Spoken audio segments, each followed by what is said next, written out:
So I'm really excited about this next step of the Datsun project. I'm finally putting in new parts into the car. This is my old 280Z tank and it looks terrible inside. There's a bunch of yellow dust from evaporated gasoline from over the years. And this is my new fuel tank from Tanks Inc. This is the Universal U4 15-gallon gas tank. And the reason I'm going with a replacement universal fuel tank is because restoring this OEM one is probably only 100 or 200 bucks. But having it recoated with a protective layer is something I'm not sure about. There's a ton of nooks and crannies in there, and I really want to make sure it's safe and it lasts a really long time. This one, on the other hand, is obviously new and already galvanized and ready to go. And to get a replacement OEM tank that's been restored or a brand new remanufactured one, that's like $800. This new tank from Tanks Inc. was only $300. Another reason I went with the universal tank is I want to go with an internal fuel pump for this build. There's a lot of reasons to use an internal fuel pump. Number one, it's quieter because the fuel pump is in the tank and usually submerged in fuel. And number two, the fuel can help keep the pump cooler while it's operating. And that could help with the longevity of the pump. But since I want to go with an in-tank fuel pump kit, that would mean I would have to still modify this OEM tank. Most of the aftermarket solutions are a top mount fuel pump kit. So this is the one from Tanks Inc. that bolts right up to their fuel tank. And as you can see, you need a little clearance above the tank where this will sit. So this OEM tank hugs the bottom of the car really well. So to fit something like this, you have to modify the tank significantly so you have a low enough space to fit this guy. Another YouTuber, Francisco Gutierrez, he has one of these installed. I think it's from Aeromotive actually, but he modified his tank to have a nice drop off in a flat area where you could mount this. So it looks really nice and pro, but for me, I wanted to keep it a little easier, so I went with this setup. But obviously, these are not the same shape, so some modifications to the car will be required. So the fuel tank will sit snug against this sheet metal right here, and that'll be kind of my base height. The center for where the fuel pump goes will be right here. So I need at least 1 inch of clearance for the fittings on that fuel pump. I think I'm gonna go with the option of cutting this sheet metal out, but my first step is I'm gonna take this undercoat off. So I'm gonna use a strip disc on the angle grinder. Let's get it.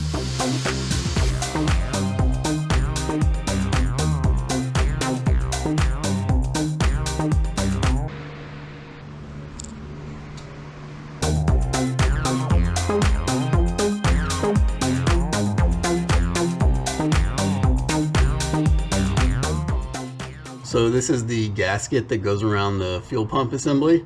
The fittings are all inside of here. So really, I only need the interior diameter of this to be clear up to 1 inch. And I'll add a little tolerance as well, so that way the tank can be moved any direction a little bit. So what I'm gonna do is cut this straight out, eyeballing everything, with a little extra tolerance, so it'll be probably that wide. And I may just make this part go flat. It's kind of hard to explain, but I'll show you on the top side. And the circle I just drew is somewhere around here. And basically my plan is to have this sheet metal go straight across and meet that. And then I'll have to weld a little flat piece on each end. I could take out the whole wheel well, but that's just a ton of welding and extra work. But this depth here is about 1 inch to here. It's a little less, but I'm gonna have rubber stops on the tank, which will give me a little more space. And I may even make this metal slanted up a little bit, kind of like this. One thing I wish Tanks Inc. did a little different was having the return and supply lines not fan out so much. Having those fittings come out of the pump assembly at a much smaller angle would massively reduce the amount of cutting I would have to do. So this area got a little bit bigger that I have to cut out in order to make room for that return line that's going to angle out this way. But now I should have plenty of room. So let's go ahead and cut this out. While doing these cuts, I'm trying to keep them as vertical as possible, so that way the sheet metal walls I have to fabricate later can be a straight flat piece of metal with no bends.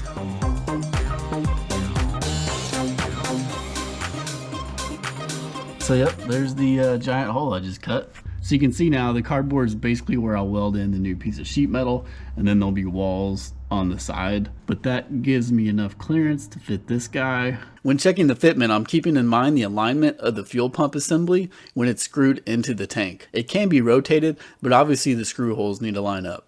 All right, so this is with the tank mocked up, just to double check that everything fits well. And as you can see, we got the perfect spot here. A little extra room in the back for that vent line to come in. And I'm tempted to make an access door in this area, like it is from the OEM. It's got a hole, a little cover that goes over it, but I don't know if I feel like doing that right now. And I'll start off with this cardboard piece on top because that's the most important. So I'll go ahead and cut this out.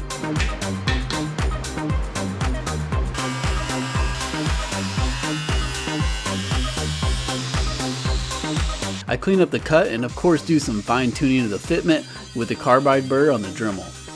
Per usual, to get the right fitment, it takes some iteration. All right, so we're about ready to weld this thing in. So this will go right about here. And it is angled a little bit up this way, so that'll give me a little extra clearance down below.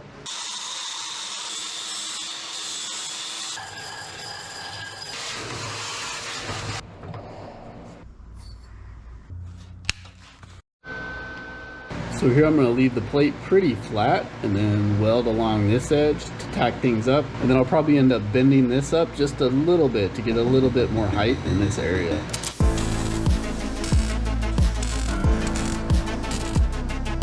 So after some nice sloppy welds, what we'll do is we'll take this magnet off and we'll kind of bend this up a little bit.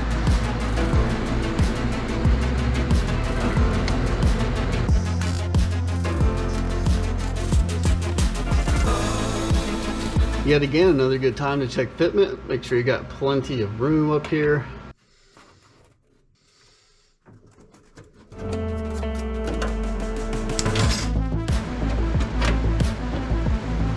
So I put a very slight angle on this piece to fold it a little bit outwards to give me a little bit extra height in the middle. I'm going to hold this up while I weld in those edges. That should lift it up just a little bit. Kind of gives it a nice round shape on top. It may not stick after I weld, but we'll see. I should have put the jack on that centerpiece before making the cutouts for the sidewalls, but oh well, I was able to fill it in anyways. And I used a copper plate on the backside to help with filling in those larger gaps.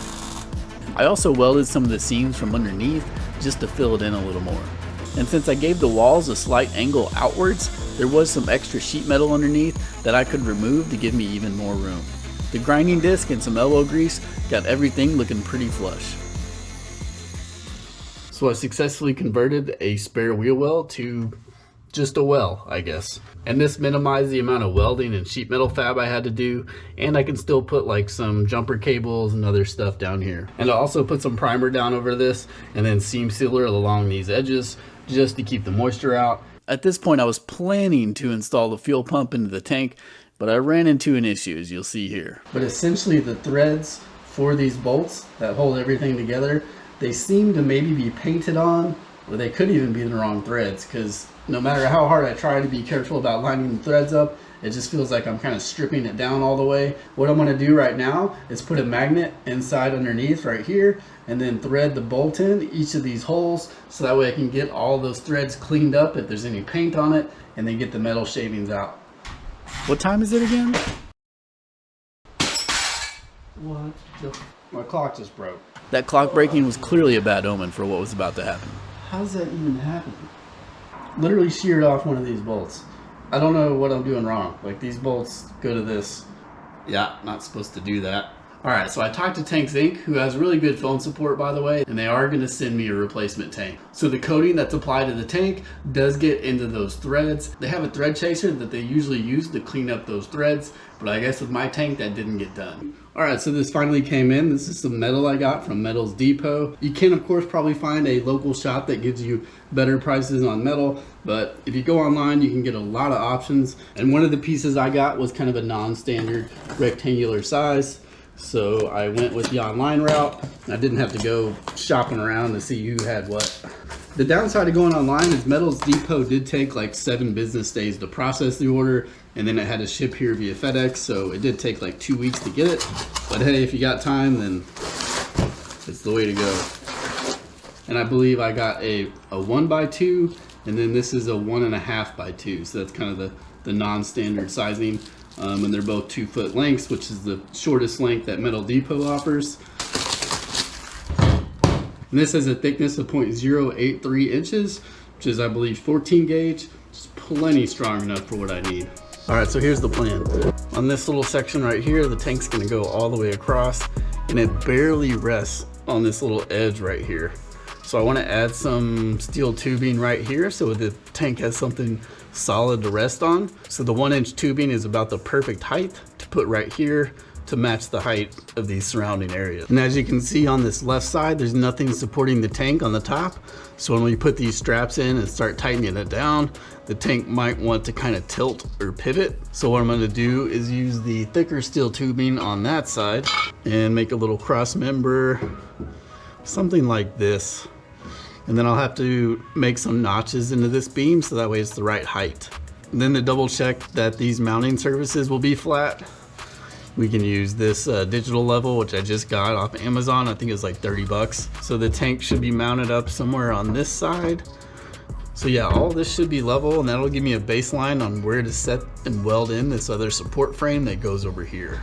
All right, since 2x4s are of course perfectly level all the time, that's what I'm gonna actually use just to mock up where the tank will sit, and then I'll be able to tell the height that I need to get the fuel tank in. So this is that thinner tubing that I won't end up welding here, but that's a nice flat surface, and then I'll be measuring from basically the bottom of this to this surface here. But before I do any of this, I actually need to take off this undercoating over here. Yeah, like that. The spots where I need to weld, I obviously take things down to bare metal. I also plan on refreshing the undercoat of the car soon, so before welding this metal tubing in place, I go ahead and use a wire wheel on the whole area to break any loose undercoating off while I can still get to this area easily. Alright, so now we can measure it. We got all that underbody off. Alright, so here's a very crude drawing of that beam that we're going to make. Basically need to make a couple notches so that way it's the right height for the tank. So let's go ahead and try to make this guy out of this piece.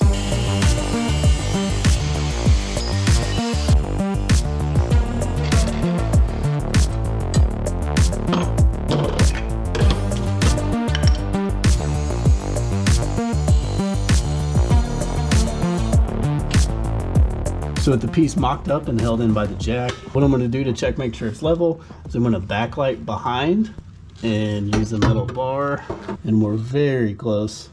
You can tell that the bar still needs to go up a little bit in the back. And it wouldn't be too bad for the middle to be slightly lower than the rest, so that way the tank kind of compresses on the ends where the straps are, and then kind of bows around the middle just very slightly.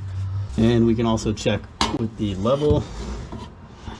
So we're at 0 degrees. Check different spots. Some minor adjustments, but we're really close. Once this piece is welded into the car, I won't be able to get to the top of the bar, so I'm going to put some primer on it now. I used some self-etching primer, which is meant for bare metal. I could have spent an extra 30 bucks and bought some weld-through primer for the ends, but instead I just taped it off. Normal primer will just evaporate right away near areas that are welded to.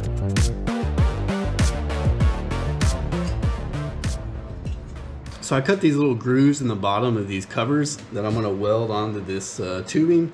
So that way if any water gets trapped in there, it will be able to run out. I went back and forth. I guess I could seal this up completely, be really careful about my welds, but moisture due to temperature changes will probably still get in there. So I think it's better to have it open. And I'm not going to be perfect. This is all pretty thick metal, so I'm just going to tack this in a couple spots. I'm not going to fill in every little gap. And these are mostly just to prevent large debris like rocks and stuff from getting in here and getting trapped. And you probably did see me spraying in a bunch of that primer inside of here. There's not really a way to prep the metal, but there are some companies like Eastwood that sell a little hose that goes in here, and then you can spray through the hose and then kind of drag it through the frame rail. But those cans are like 30 or 40 bucks, and I'm not too worried about this metal. It's really thick. So before I put these metal plates in, I do want to put just a little bit of primer on the back of that. I didn't buy any weld through primer, so I'm going to try out this high heat primer that I happen to have around. Oh, and these are delicious, by the way. Trader Joe's Egg Witch. A couple light coats later and it's good. I then weld the covers on for the rest of the tubing. So this is an example of the primer just evaporating straight away. So I'm going to go ahead and just spray some of that primer down in the middle, and then I'll weld up the back plate.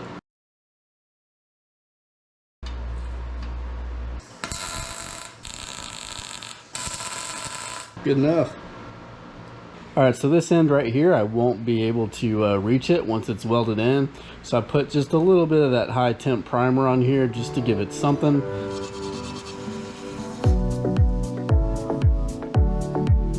right, we got it all mocked up, and I checked a few times to make sure that we're still level. And we also want to check, of course, with our board or flat surface to make sure everything's lined up how we want. It's too low to weld under here. The struggle of welding under here is real. If the car was a foot higher, it would have been a game changer. I learned welding on your back with the Amazon FR welding jacket is also not a good idea, because spatter can shoot straight through that welding jacket like butter. After welding pretty much any area that I could easily reach, this thing is in there and it is solid. The 1-inch square tubing for the wheel well was much simpler. I just cut a piece and welded it along the edges.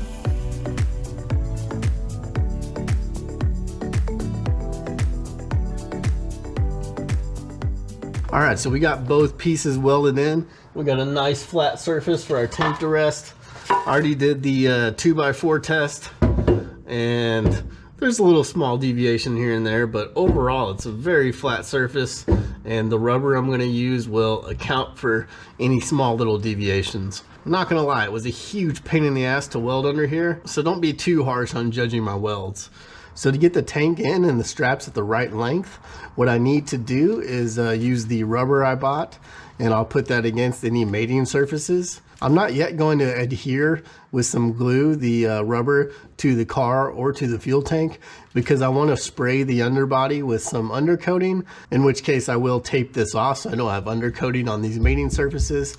But the undercoating is going to be a whole new can of worms.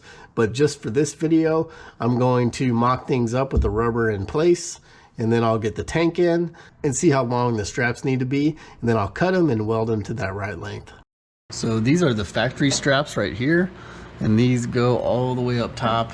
This J-bolt goes in here, and then the other J-bolt goes in over there. And this is behind the tank where the straps mount to. It's like a little twist lock mechanism. And my plan is to go ahead and cut off this little locking part, maybe somewhere around here, and then I'll weld it onto these new straps. And over here, these are the straps from Tanks Inc. And then this is kind of the little L bracket they give you for the J-bolt. But as you can see, the OEM ones are a lot beefier. So once I get the right length of the strap, I might actually weld this on so that way I get that added strength and it looks a little more OEM. But first I'm gonna go ahead and cut this off and then put the little phallic shape onto these new straps.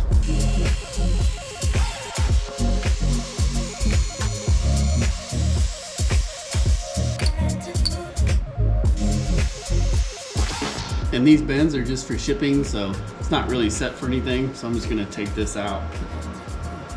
I want the strap to be centered when I weld it, but it's thinner than the end piece. So I used some old sheet metal from the car as a spacer to sandwich the strap. That allowed me to clamp everything together for the first couple spot welds.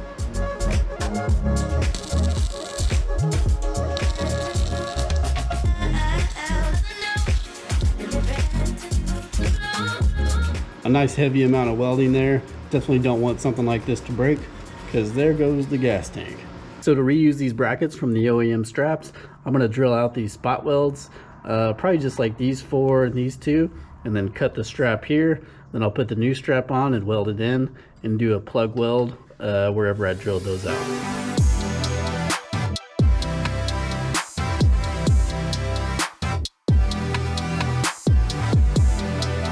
It's best to pre-bend the metal as much as possible to be snug with the tank.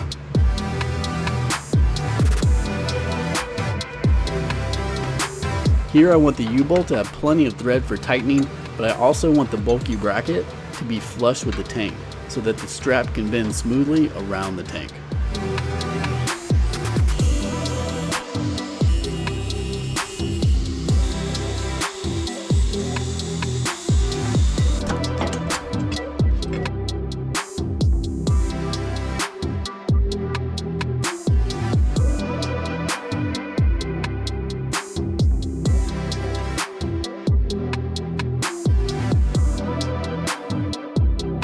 I cleaned up the welds on both of the straps just a little bit so they weren't super ugly, but let's see how they fit.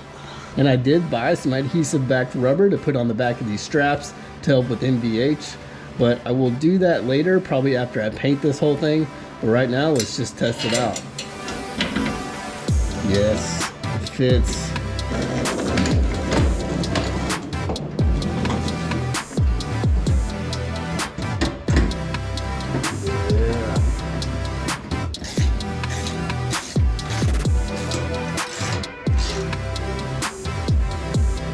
Moment of truth. Probably tighten it a little.